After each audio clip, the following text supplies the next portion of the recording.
Mi hermana mayor siempre se quedaba con mis amigas para demostrar que era más interesante, hasta que llegó el intercambio de estudiantes europeo. Siempre supe lo que era ser la sombra de alguien. No una sombra cualquiera, sino esa mancha borrosa y fría que se alarga al atardecer, la que pisotea sin querer al caminar. Mi hermana mayor, Sofía, era el sol. Y yo, Isabel, su eterno crepúsculo. El primer recuerdo nítido, la herida inaugural, me llegó a los 10 años. Era mi cumpleaños. El aire olía a globos de látex y a la tarta de chocolate que mi madre había horneado.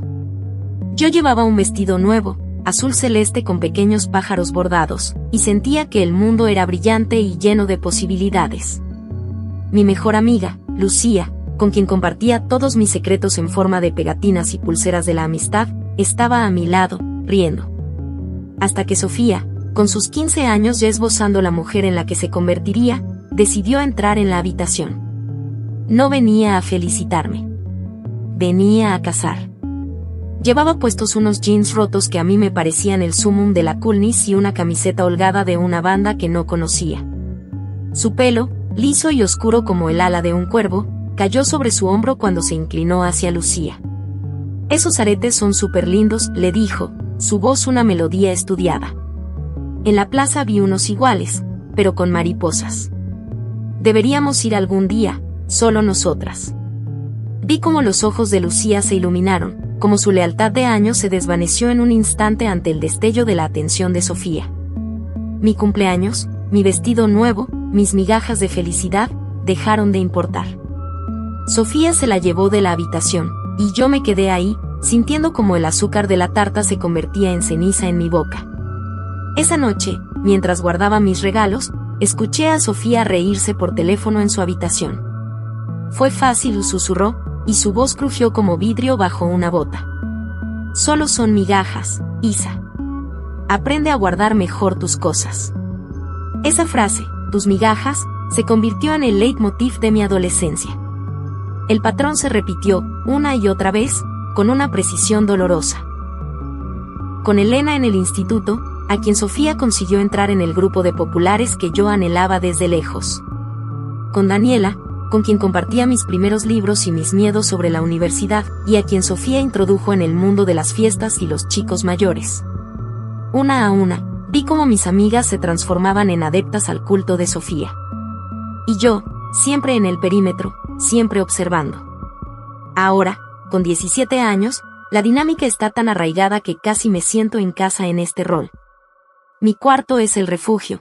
Las paredes de un azul pálido están tachonadas de pósters de bandas de indie que a Sofía le parecen pretenciosas y estanterías repletas de libros cuyos lomos gastados me dan más consuelo que la mayoría de las personas.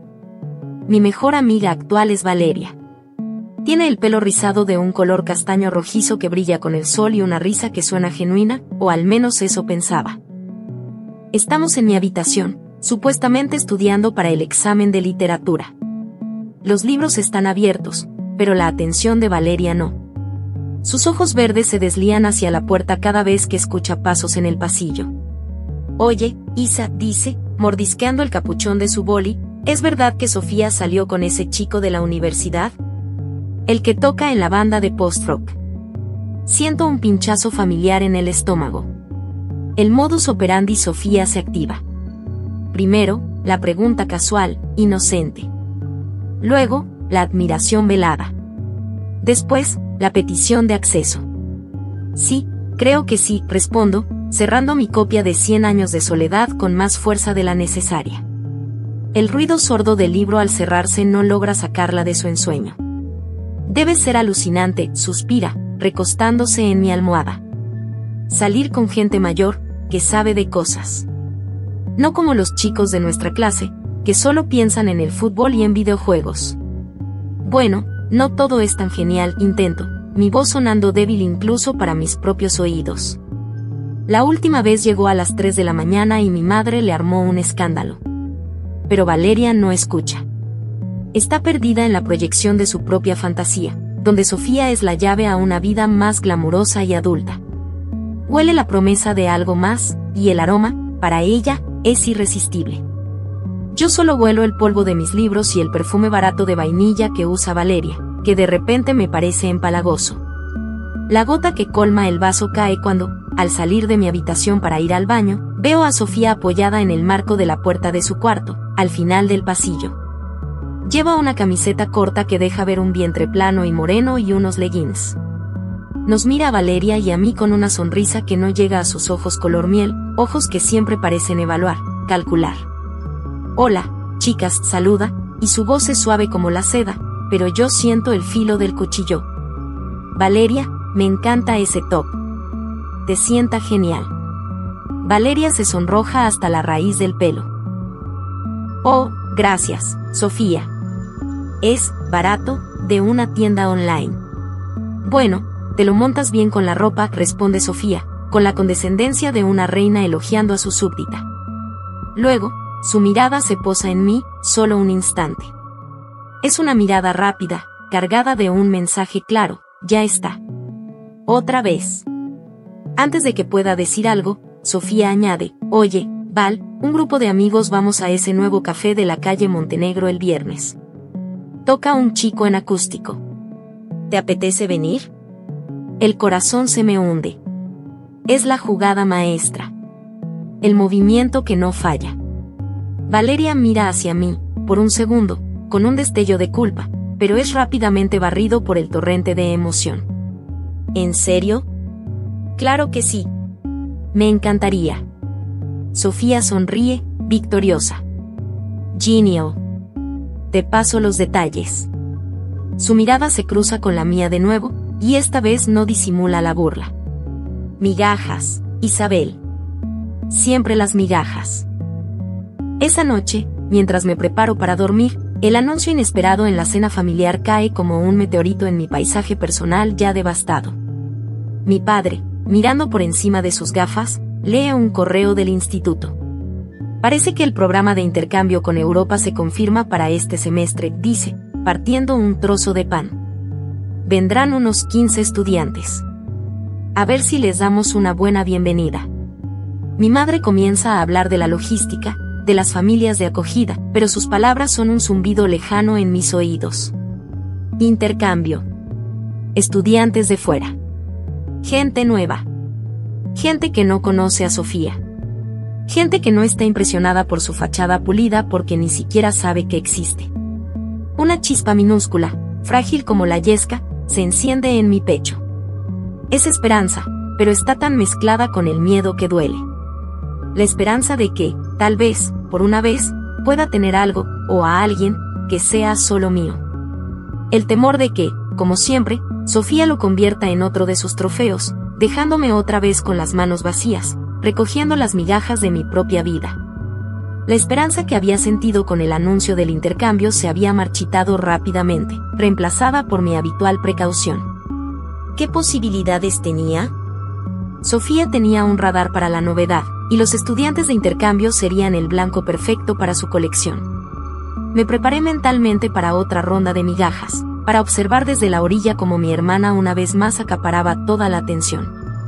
El lunes, la directora hizo el anuncio formal en el auditorio.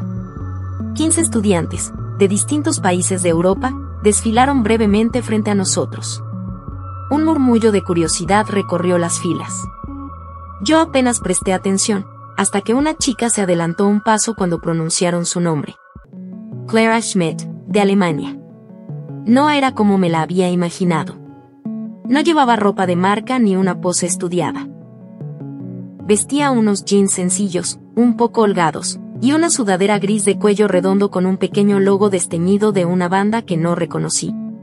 Su pelo, de un rubio cenizo casi blanco, estaba recogido en una cola de caballo baja y desordenada que dejaba escapar mechones sueltos. Su complexión era fuerte, atlética, con hombros anchos y una postura que no era de arrogancia, sino de una quietud segura. Lo que me atravesó fueron sus ojos. De un azul grisáceo, intenso y directo, escanearon el auditorio sin una pizca de nerviosismo, solo con una curiosidad serena. Por un giro del destino, o quizá de la Secretaría de Intercambios, Clara fue asignada a mi clase de literatura. La profesora Martínez la colocó justo delante de mí. Pueden dirigirse a ella en español o en inglés, anunció la profesora. Clara tiene un nivel avanzado. La primera interacción fue un shock. Valeria, sentada a mi lado, se inclinó y susurró, ¿alemana? Qué fríos son ellos, ¿no? Antes de que yo pudiera responder, Clara se giró ligeramente en su asiento. Sus ojos azules se posaron en Valeria con una calma desarmante. Eso es un estereotipo, dijo, con un español claro, con un acento marcado, pero perfectamente comprensible. Yo, personalmente, soy bastante cálida. Y mi familia en Baviera es muy ruidosa. Valeria se quedó boquiabierta, con las mejillas sonrojadas.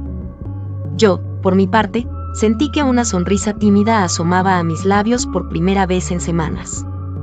Clara no sonrió, pero sus ojos brillaron con un destello de humor antes de volverse hacia la pizarra. No había sido una corrección agresiva, solo un hecho. Como diciendo el cielo es azul. Ese fue el primer soplo de aire fresco. El segundo llegó durante el receso. La vi sentada sola en un banco del patio, observando el caos social con la concentración de una antropóloga. No parecía ansiosa por integrarse, solo observaba. Tomé aliento y me acerqué, mi corazón latiendo con fuerza contra mis costillas. Hola, dije, mi voz sonó un poco quebrada. Soy Isabel.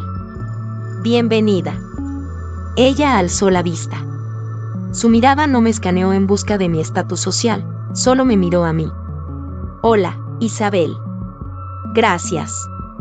Señalé el libro que tenía abierto en su regazo. No era para clase. Era una novela gráfica, Persepolis. Es bueno, comenté. Ella siguió mi mirada. Sí. Me interesa la perspectiva personal dentro de los grandes conflictos históricos. Luego, señaló mi mochila, de donde asomaba mi copia de 100 años de soledad. ¿Y tú lees a García Márquez? Eso es, heavy.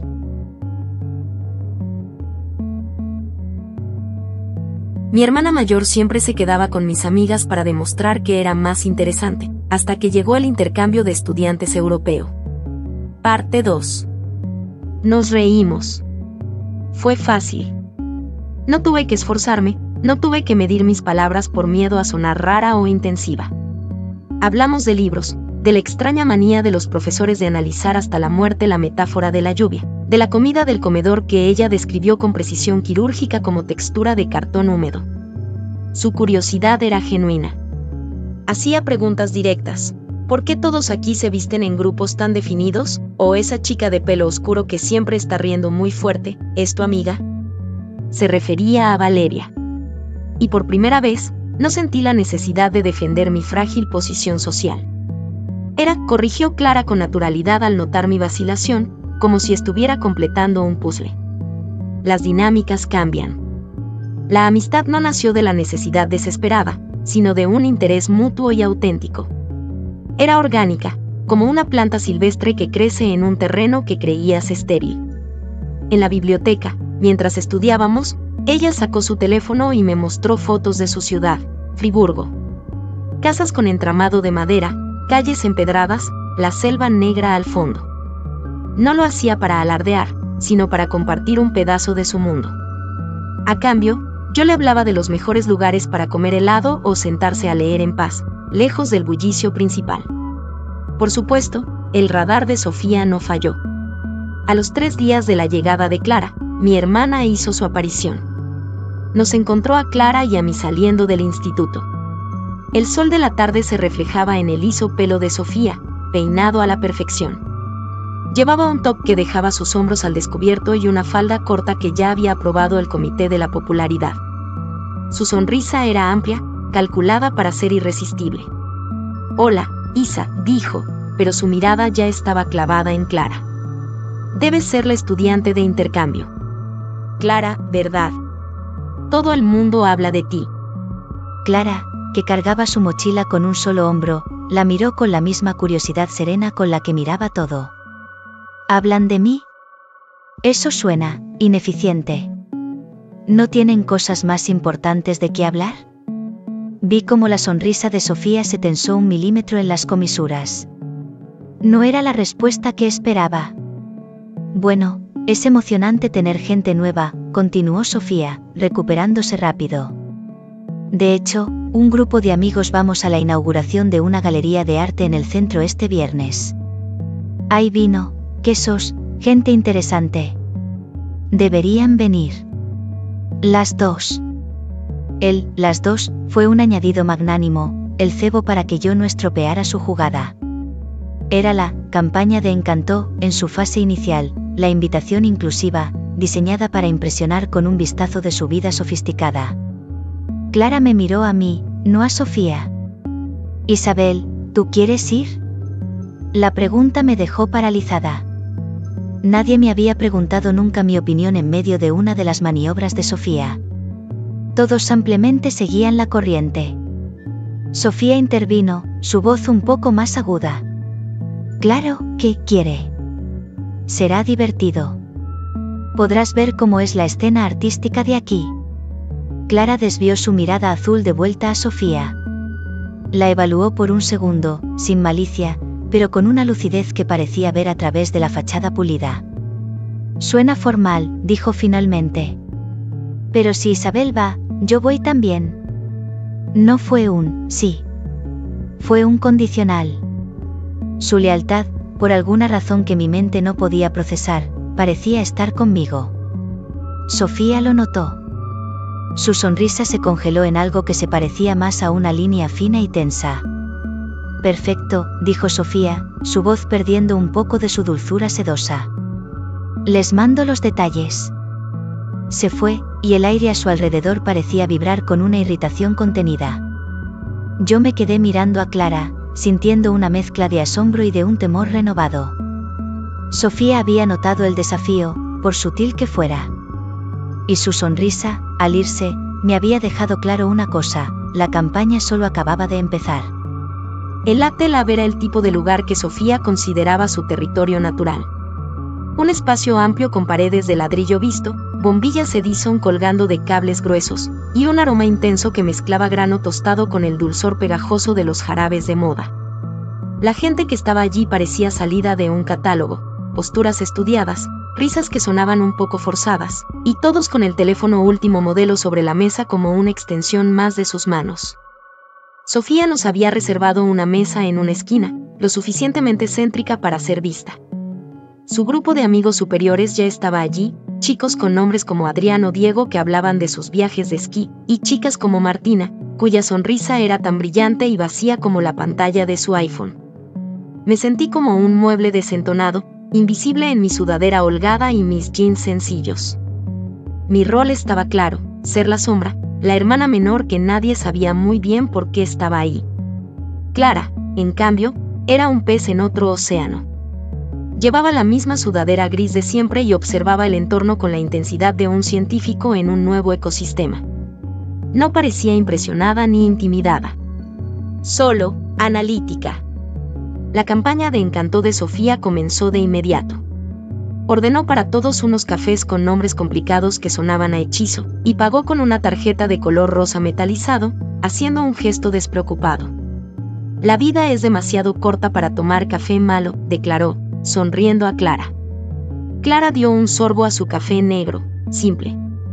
Está bien. Pero en mi opinión, el mejor café lo prepara mi abuela en una prensa francesa, con granos que muele ella misma. Cuesta una fracción de esto. Un silencio incómodo cayó sobre la mesa. Martina soltó una risita nerviosa.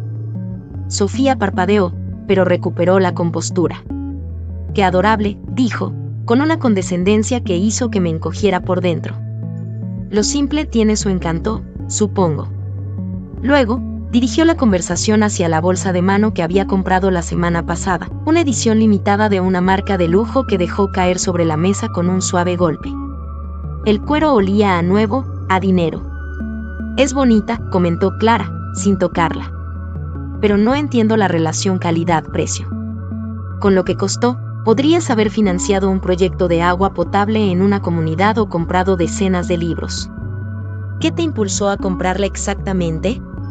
La pregunta no era un ataque, era genuina. Clara realmente quería entender la lógica. Pero en el mundo de Sofía, cuestionar el consumo era como cuestionar una religión. Vi el rubor subir levemente por el cuello de mi hermana. El valor está en la artesanía, en el diseño, replicó Sofía, su voz un poco más tensa. Es una inversión. ¿Una inversión? Clara inclinó la cabeza. ¿Se revaloriza? ¿O la inversión es en tu estatus? Adrián, el chico de los viajes de esquí, tosió ahogándose con su bebida de avellana y canela. Yo tenía que morderme el interior del carillo para no reírme. Estaba presenciando algo que nunca creí posible. El arsenal de Sofía, su gusto, su dinero, su mundo, se estaba estrellando contra un muro de lógica imperturbable. La grieta se abrió del todo cuando Sofía, desesperada por retomar el control y probablemente por sacarme de mi cómoda invisibilidad, decidió usar su arma favorita, el comentario pasivo-agresivo. La conversación había derivado hacia los planes para el verano. Clara mencionó que le gustaría hacer un viaje de mochilero por el sur de España.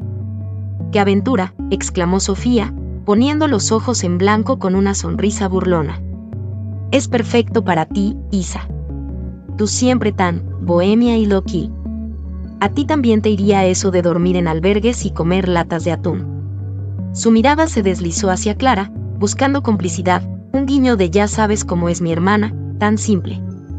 El viejo dolor, familiar y punzante, apretó mi pecho.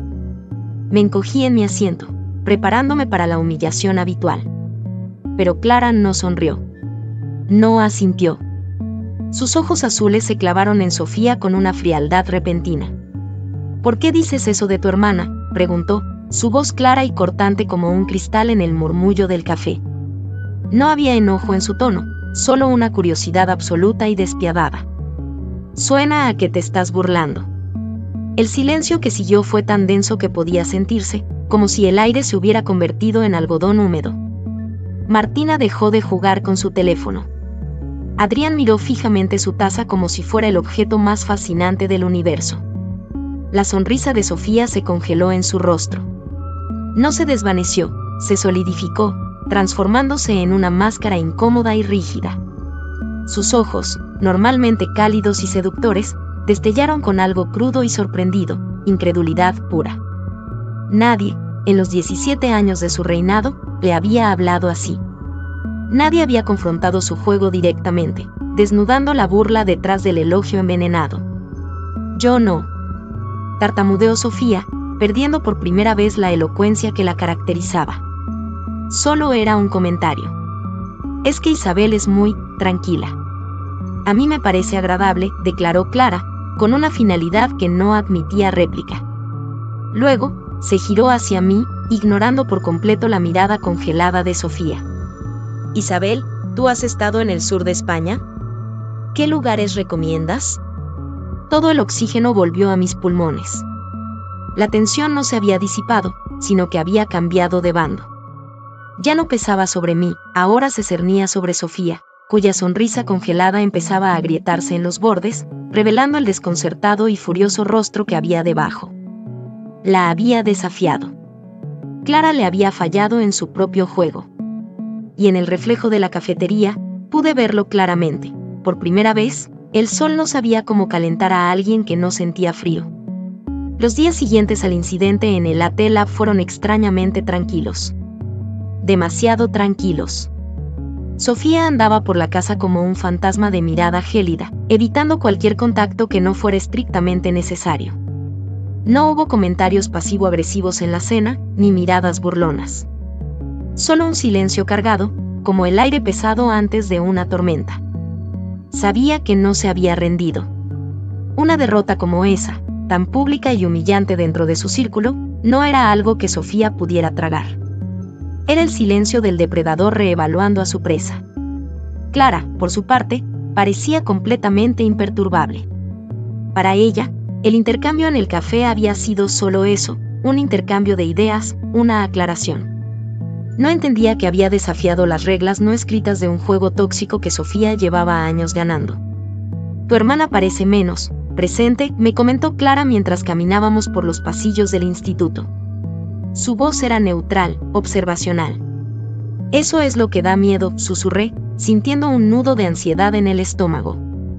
Cuando está callada es porque está tramando algo. Clara arqueó una ceja, pero no dijo nada. Su pragmatismo chocaba frontalmente con mi paranoia cultivada durante años. La bomba finalmente encontró su momento para estallar 2 días después, en la biblioteca. Era esa hora muerta después de las clases, cuando la luz del atardecer se filtraba por los altos ventanales, iluminando motas de polvo que danzaban en el aire quieto. El único sonido era el susurro lejano de las páginas y el zumbido bajo del sistema de ventilación. Yo había ido a devolver un libro, pero al ver la escena, me congelé justo detrás de una estantería alta de literatura clásica, oculta a la vista. Clara estaba sentada sola en una de las mesas largas de roble, cerca de una ventana. Llevaba sus auriculares grandes, esos que aíslan del mundo, y estaba absorta en un grueso volumen de historia del arte. Su postura era relajada, los dedos recorriendo una reproducción de El Jardín de las Delicias. Fue entonces cuando Sofía entró. La vi recorrer el lugar con la mirada, como un halcón. Sus pasos eran decididos, firmes sobre el piso de linóleo. Llevaba una chaqueta de cuero ajustada y su rostro, aunque serio, tenía esa determinación que precedía a una de sus conquistas. Iba directa hacia Clara. Mi corazón se aceleró. ¿Qué iba a hacer? ¿Enfrentarla aquí, en este lugar de silencio? Pero Sofía no se acercó directamente. Se detuvo a unos metros de la mesa de Clara, junto a una estantería de diccionarios, dándole la espalda.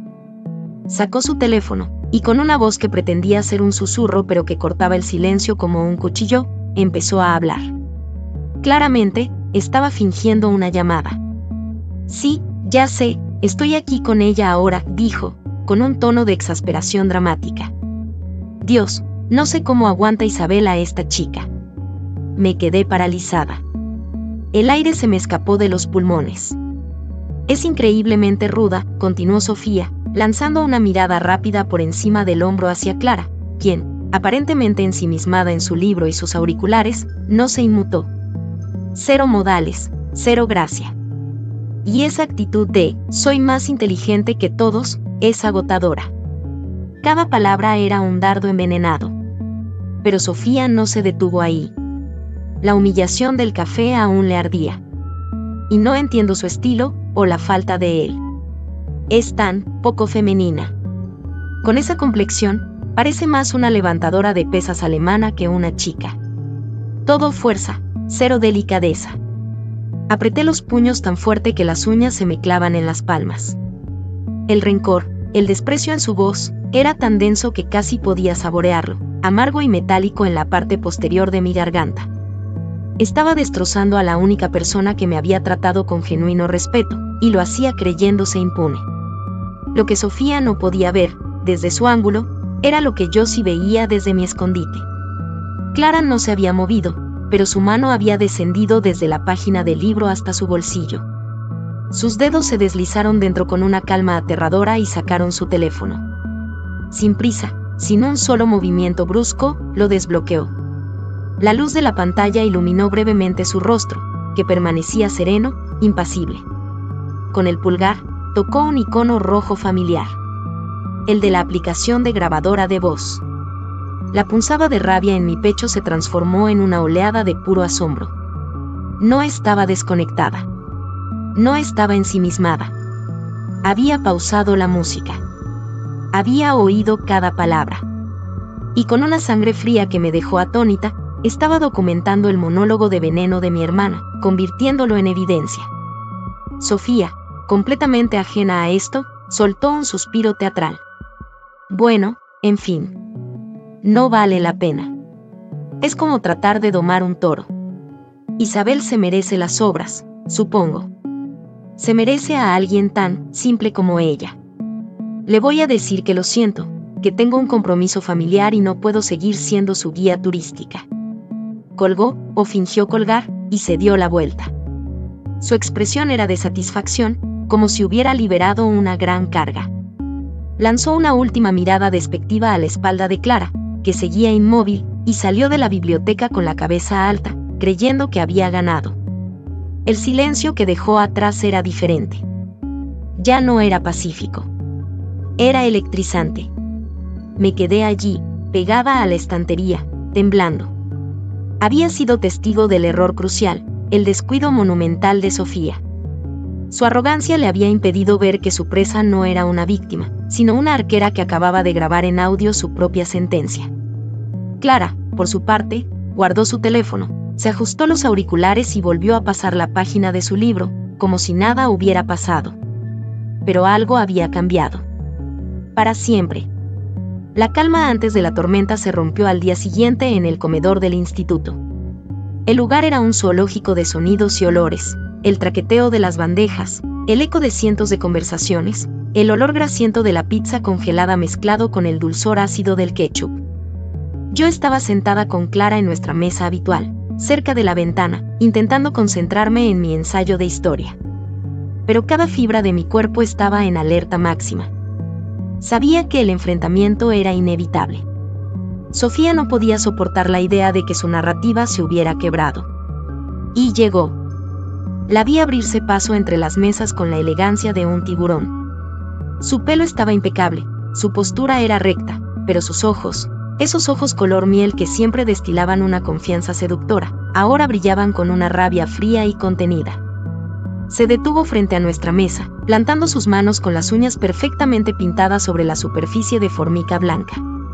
«Tenemos que hablar, Isabel». Su voz no era un grito, era un filo, cortante y bajo, diseñado para que solo nosotras la oyéramos, pero la intensidad de su presencia ya había empezado a llamar la atención de las mesas cercanas. Levanté la vista lentamente, fingiendo una calma que estaba a kilómetros de sentir. Mi corazón martilleaba contra mis costillas como un pájaro enjaulado. ¿Sobre qué, Sofía? No actúes como si no lo supieras, siseó, perdiendo un poco el control. Le has envenenado la cabeza a Clara contra mí. Le has estado llenando de mentiras, de tus dramas de niña celosa. ¿Es que no puedes soportar que, por una vez en tu vida, alguien me prefiera a mí sin tu intervención? Las viejas heridas ardieron, pero esta vez el dolor fue rápido, reemplazado por algo nuevo, una claridad glacial. Le estaba viendo, realmente viéndola, no a la hermana intimidante, sino a una chica asustada que solo sabía jugar una carta, y esa carta había fallado. Respiré hondo, sintiendo el aire llenar mis pulmones como un escudo.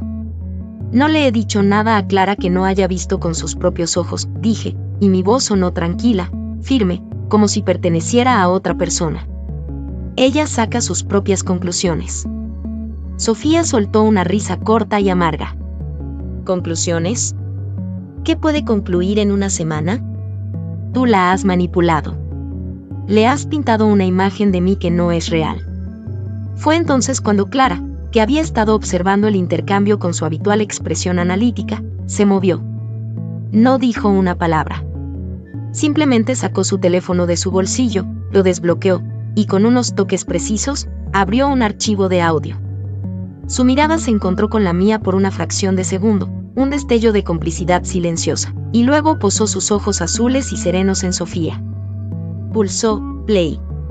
La voz de Sofía, clara, venenosa e inconfundible, surgió del altavoz, cortando el bullicio del comedor como un cuchillo. Sí, ya sé, estoy aquí con ella ahora. Dios, no sé cómo aguanta Isabel a esta chica. Es increíblemente ruda. Cero modales, cero gracia. Y esa actitud de, soy más inteligente que todos, es agotadora. Y no entiendo su estilo. Es tan poco femenina. Con esa complexión, parece más una levantadora de pesas alemana que una chica. Todo fuerza, cero delicadeza. El efecto fue instantáneo y devastador. Las conversaciones en las mesas cercanas se apagaron de golpe. Un silencio incómodo, pesado como una losa, se extendió. Todas las miradas se clavaron en Sofía. Vi cómo el color se drenaba de su rostro, dejando un tono de ceniza pálida. Sus ojos, antes llenos de rabia, se abrieron de par en par, mostrando un puro y crudo pánico. Su boca, que solía articular sonrisas perfectas, se entreabrió ligeramente, temblorosa. Era como ver cómo una máscara de porcelana fina se resquebrajaba y caía a pedazos, revelando el vacío y la fealdad que había debajo. La grabación continuó, implacable. Isabel se merece las obras, supongo. Se merece a alguien tan simple como ella. El silencio que siguió al final del audio era más elocuente que cualquier abucheo. Era el sonido del respeto rompiéndose. Las miradas de sus amigos ya no eran de admiración, sino de horror y desaprobación. Martina apartó la vista, avergonzada. Adrián bajó la cabeza. Sofía estaba completamente expuesta. Ahí, delante de todos, no era la reina del instituto, sino solo una persona superficial, tóxica y cruel. Su respiración era entrecortada, y sus manos temblaban. Buscó con la mirada un apoyo, una sola persona que la defendiera, pero solo encontró muros. Fue en ese momento de silencio absoluto, cargado de la devastación de su reinado, cuando me incorporé. Ya no sentía miedo. Solo sentía una tranquilidad enorme, como la calma después de una larga tormenta.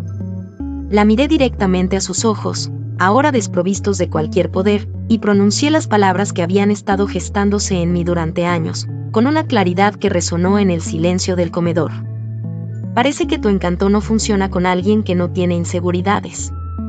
Hice una pausa, dejando que cada sílaba se asentara. Quizá ese era tu único truco. No hubo réplica. No hubo contraataque.